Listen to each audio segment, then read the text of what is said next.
Morning, Dr. Campbell. Morning. Welcome. I always see you on my Instagram, you're showing you the hydroponic system. Yes.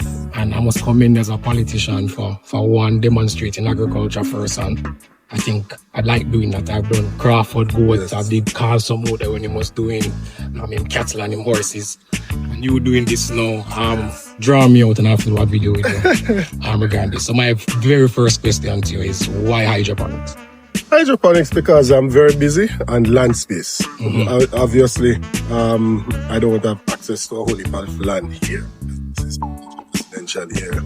But I'm able to get, this system is 2,500 and over there 6,000. So I'm able to get 8,500, almost 8,600 planting sites in a very small space, as you can see. So that's the reason for it. On the ground, this would probably take more than an acre, or approximately an acre. I just said earlier 2 systems. So what do you mean, what 2 systems do you have? Oh, so this was set up by Chambers. Hydroponics is a pyramidal system, and then you have a horizontal system on the other side, which you can show them after. That was set up by Fresca Farm.